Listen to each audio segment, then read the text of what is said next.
Seguimos con la unidad número 6, aplicaciones de la integral. En este caso vamos a ver cómo calcular la longitud de un arco de curva. Si f' es una función continua en el intervalo cerrado a b, entonces la longitud del arco de curva de f desde el punto A de coordenadas A, f de A, hasta el punto B de coordenadas B, f de B, va a estar dada por la siguiente fórmula. Si indicamos con L a la longitud de ese arco de curva, esta integral nos permite calcular esa longitud. Si observamos, en el integrando aparece la derivada de la función f. Por lo tanto, para asegurar la existencia de esta integral, el enunciado nos plantea en la hipótesis que f' tiene que ser continua en ese intervalo. Pues si f' es continua, el cuadrado de f' también va a ser continuo por propiedades de las funciones continuas.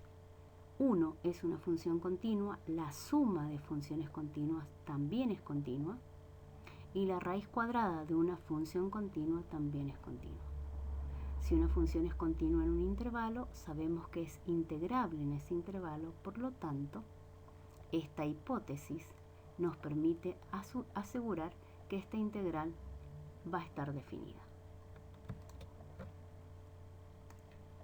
Si observamos una gráfica de una función que cumpla con la hipótesis dada en este enunciado, podemos tener en cuenta que para que una función tenga derivada primera continua, la gráfica de la función tiene que ser una curva suave, es decir, no debe presentar puntas ni picos, que es lo que ocurre en esta función, por ejemplo.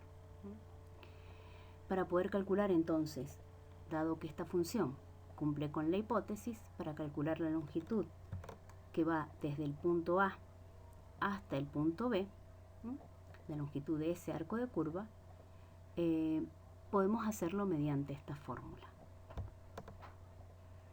Vamos a ver ahora cómo podemos probar, ¿sí?, o deducir, digamos, esta fórmula. ¿Por qué decimos que esta fórmula nos permite calcular esa longitud? ¿Sí? ¿En qué nos basamos para poder afirmar eso? Entonces, vamos a subdividir el intervalo B mediante una partición. Si indicamos con P a esa partición, recordemos que una partición, como ya lo habíamos dicho anteriormente, es un conjunto de valores reales ordenados de menor a mayor, donde el primer valor de la partición x0 coincide con el extremo inicial del intervalo y el último valor de la partición xn, en este caso, coincide con el extremo final del intervalo. La partición nos permite subdividir a un intervalo en subintervalos más pequeños. Vamos a suponer en este caso que esta partición divide el intervalo AB en n subintervalos de igual longitud. En ese caso, cada uno de esos subintervalos va a tener una longitud que la vamos a indicar con delta x y que va a ser igual a b menos a sobre n, donde b menos a nos da la longitud del intervalo AB y al dividirlo en n partes vamos a tener la longitud delta x de cada uno de los n subintervalos. Para cada uno de los puntos de esta partición, veamos la siguiente gráfica. Aquí tenemos los valores de la partición, el primer valor x0 que coincide con A, x1, x2, xi menos 1, xi, xn que coincide con B. Para cada uno de estos valores de la partición queda determinado sobre la curva un punto que lo vamos a indicar con p sub 0 al punto que corresponde a la abscisa o al valor x0, con p sub 1 al punto que corresponde al valor x1, y así tendremos p sub 2, p sub i menos 1, p sub i, p sub n. Si unimos estos puntos por medio de segmentos, vamos a obtener una poligonal, cuya longitud podemos calcular y podemos ver que esa longitud de la poligonal es una aproximación de la longitud del arco de curva que queremos calcular. Vamos a calcular entonces la longitud de uno de estos segmentos, ¿sí? Vamos a considerar el segmento P sub i menos 1 P sub i, que corresponde al iésimo intervalo, o subintervalo, digamos, x sub i menos 1 x sub i. ¿Sí? De extremos, x sub i menos 1 x sub i.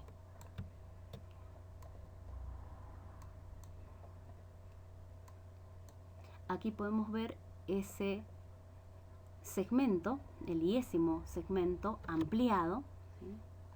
Donde podemos ver los puntos P sub i menos 1, cuyas coordenadas son x sub i menos 1, porque ya dijimos que ese punto correspondía al valor x sub i menos 1, y cuya ordenada va a estar dada por f de x sub i menos 1, ya que ese punto pertenece a la gráfica de la función f. De la misma manera, el punto P sub i va a tener abscisa x sub i y su ordenada va a estar dada por f de x sub i. Por la misma razón que dijimos recién, como este punto pertenece a la gráfica de la función, su ordenada está dada por f de x sub i. Si observamos, podemos ver acá un triángulo rectángulo cuya hipotenusa es precisamente el segmento P sub i menos 1 P sub i. Aplicando el teorema de Pitágoras podemos calcular la longitud de ese segmento. Entonces, si observamos, podemos ver que uno de los catetos, el cateto horizontal, digamos, tiene una longitud que va a estar dada por la diferencia entre los valores xy menos xy menos 1, que a su vez esto coincidiría con delta x. La longitud sería la longitud de uno de los subintervalos de la partición. El otro cateto tendría una longitud que estaría dada por la diferencia entre f de x sub i. F de x sub i estaría representado por la longitud de este segmento, dado que f es una función positiva, y f de x sub i menos 1 estaría representado por la longitud de este otro segmento, ¿sí? Por lo tanto, el cateto de este triángulo podría expresarse como f de xy menos f de xy menos 1. Conocidas las medidas de los dos catetos, podemos calcular la longitud de la hipotenusa, que la vamos a indicar con LI, ¿sí? Y va a estar dada por la raíz cuadrada de uno de los catetos al cuadrado más el otro cateto al cuadrado.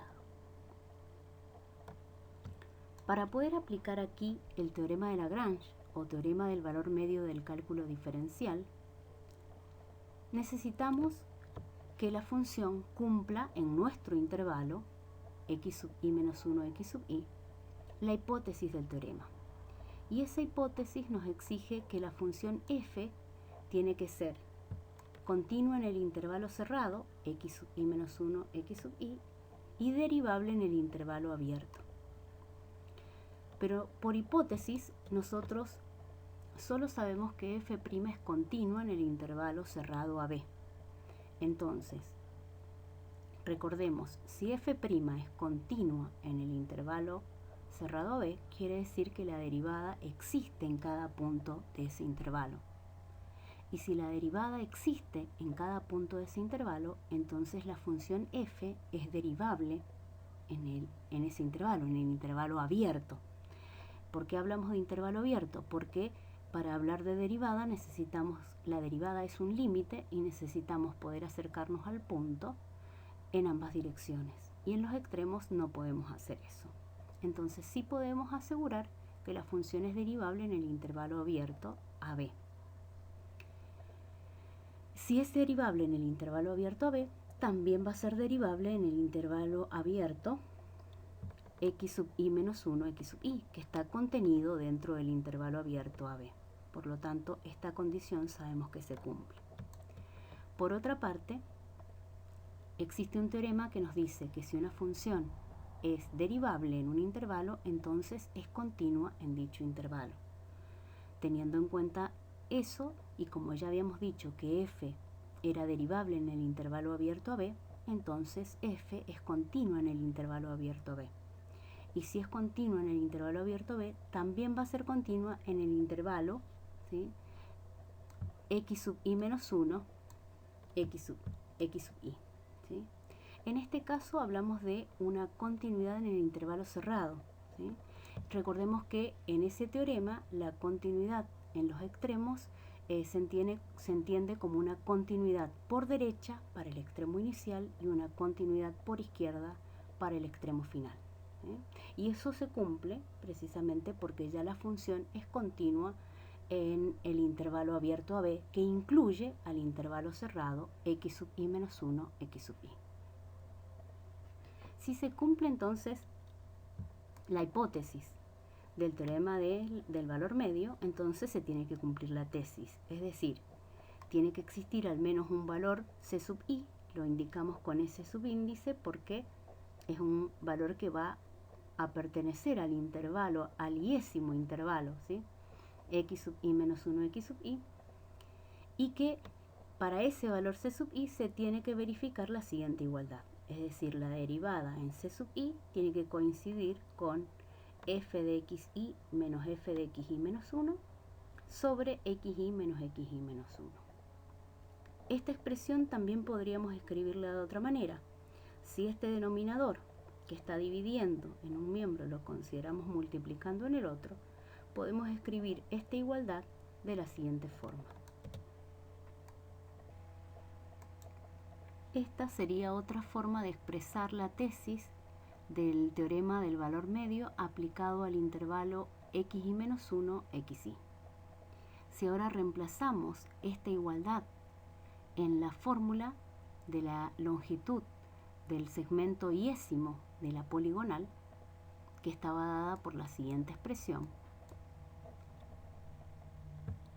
podemos entonces reemplazar f de xi menos f de xi menos 1 por el segundo miembro de esta igualdad. Haciendo ese reemplazo nos va a quedar la expresión de esta manera. Si ahora observamos el radicando, podemos ver que el factor xi menos xi menos 1 aparece en los dos términos, por lo tanto podemos extraerlo como factor común. Como a su vez tenemos la raíz cuadrada de un producto donde uno de esos factores está elevado al cuadrado, podemos extraer el factor xi menos 1 fuera de la raíz. Aquí debemos tener en cuenta que la raíz cuadrada de una expresión al cuadrado equivale al valor absoluto de la base de esa potencia.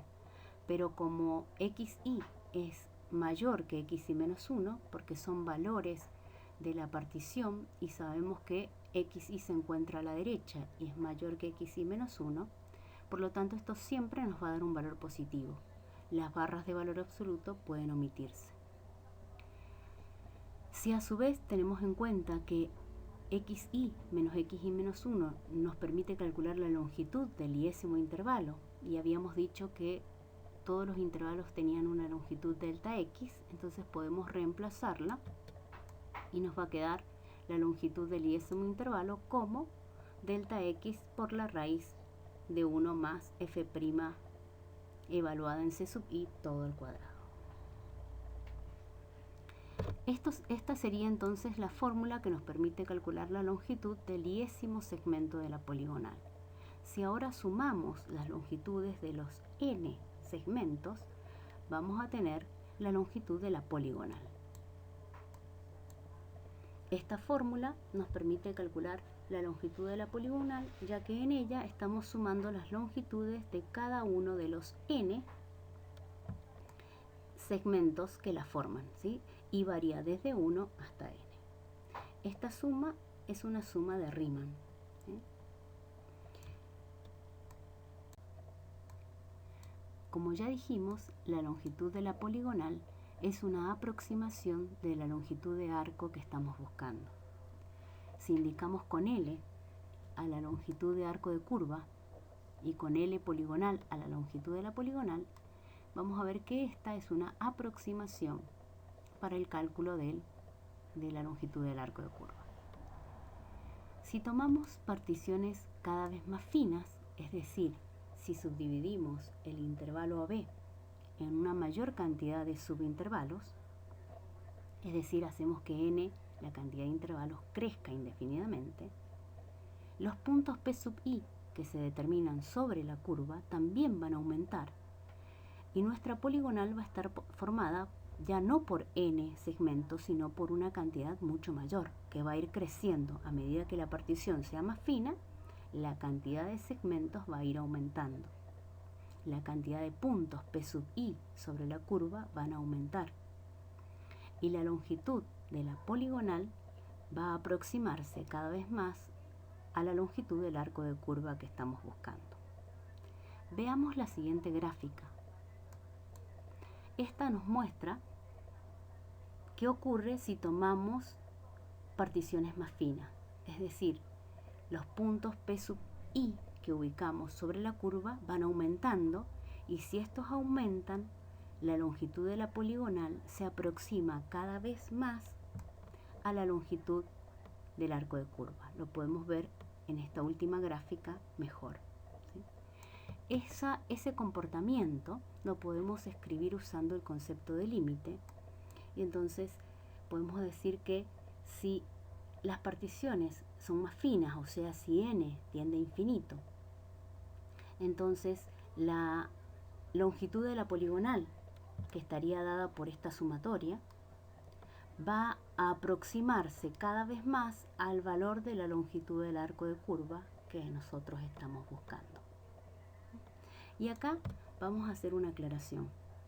En muchos libros, sobre todo libros viejos, suelen dar esta definición mediante un límite similar a este que acabamos de escribir, pero en lugar de considerar n tendiendo a infinito, colocan norma de la partición tendiendo a cero. No es lo mismo que la norma de la partición tienda a cero a decir que n tiende a infinito. Si recordamos, norma de la partición es una vez que yo tengo un intervalo B y lo subdivido por medio de una partición, tengo una cierta cantidad de subintervalos. Si mido la longitud de todos esos intervalos y tomo la longitud del intervalo más grande, a ese valor lo llamo norma de la partición. Hacer que la norma de la partición tienda a cero significa que la longitud del intervalo más grande de la partición tiende a achicarse. No es lo mismo que decir que la cantidad de subintervalos aumente. En nuestro caso en particular, como nosotros partimos del hecho de que la subdivisión que se hacía del intervalo AB iba a ser en intervalos de igual longitud, para nuestro caso la norma de la partición va a ser igual a delta x. Delta x era la longitud de cada uno de esos subintervalos y que habíamos dicho que estaba expresada como b menos a sobre n. Si tenemos en cuenta que cuando n tiende a infinito, cuando la cantidad de subintervalos crece, el cociente b menos a sobre n va a tener un denominador que crece indefinidamente, por lo tanto el cociente tiende a cero, es decir, la norma de la partición, que en este caso delta x era la norma de la partición para nuestro caso en particular, tiende a cero.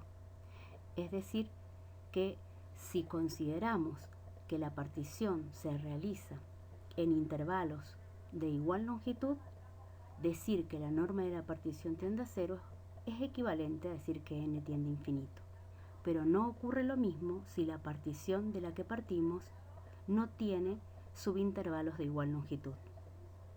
En esos casos, sí o sí, el límite tiene que estar planteado con la norma de la partición tendiendo a cero.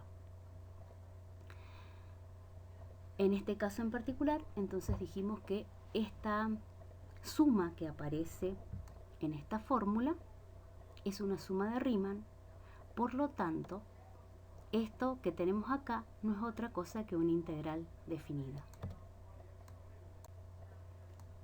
Por definición de integral, este límite equivale a la integral desde a hasta b de la función raíz de 1 más la derivada de f al cuadrado. Si recordamos, para que esta integral exista, f', que es la función que aparece en el integrando, tiene que ser continua en el intervalo de integración, es decir, en el intervalo AB. Y en la hipótesis, digamos, de nuestro enunciado, decíamos que la derivada de la función es continua en el intervalo AB, por lo tanto, podemos asegurar que todo este integrando es una función continua. Y de esa manera, esta integral existe.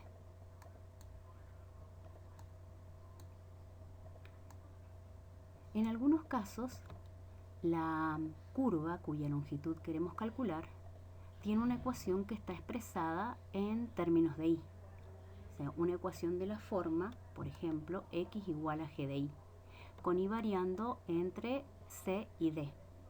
Si la derivada de esa ecuación es continua en el intervalo, entonces la longitud del arco de curva se puede plantear mediante una fórmula evaluada en términos de y.